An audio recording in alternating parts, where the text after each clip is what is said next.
In this final Coursebuilder lesson, we'll explore Coursebuilder's advanced editing features. If you want to customize your course pages, beyond Coursebuilder's standard layouts, these features are for you. So the advanced editor function is built into the basic Coursebuilder page that you're already so used to. It allows you to make the pages more customizable and more your own, rather than just using the standard template that comes built into Coursebuilder. Also comes with this nice drag and drop layout, so you can organize it however you'd like, wherever you'd like to have different elements located on the pages.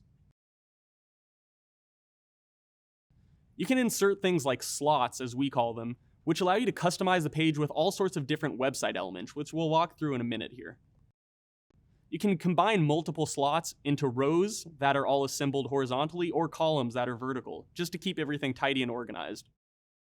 And you can even choose to append different slots together. As you can see here, we've combined a banner with one of our activity pages, but you can combine any of them you'd like. There's a lot of different examples we have, but let me just run through a few. For example, you can insert your own welcome text here at any point on the page.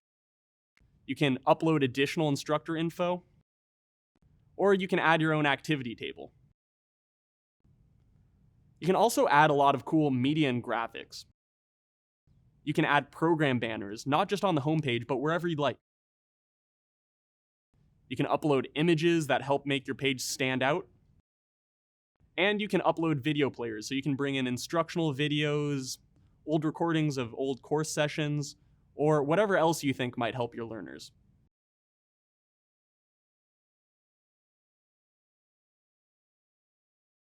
Alright, so now we're going to play around with some of the more advanced features of Coursebuilder.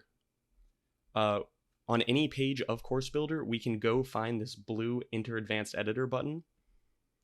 Once we do that, we can first of all start doing things like dragging and dropping. For instance, maybe I want to rearrange this banner below the video for some reason. I can do it like that, and move these around, etc. Pretty simple. You can also drag based on columns. Currently we're set in rows, so we can only drag things oriented horizontally, but if we do that, you'll see that we can move these little columns around. I recommend keeping it to rows just to keep it simple. So let's just go ahead and do that. But really, the most important thing you're going to get out of this advanced editor is the ability to add all sorts of new elements, which we call slots. You see down here, I can add a new row, a new column, or a new slot to the bottom. A row will take up the entire space. A slot will just be one little element that can be added up to make up a row or a column. So let's start with the slots. If we want to just add another banner, like so, we can just put that in right there.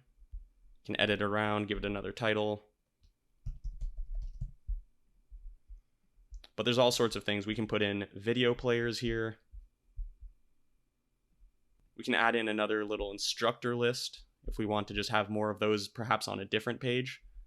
Again, maybe we want to bring that up and put that under there. And what we can also do is append different elements together, different slots together. And if we click that, it will choose another column or so to add into it, perhaps a simple banner in this case, a syllabus component.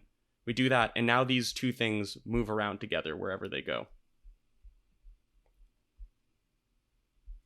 I really recommend just playing around with all of the different slots here and seeing what they can do for you, as well as exploring all the different types of columns. See here, we've got a lot of different options here, activities, sidebars. That will really be a lot more simple than figuring out how to do it with an HTML coding system.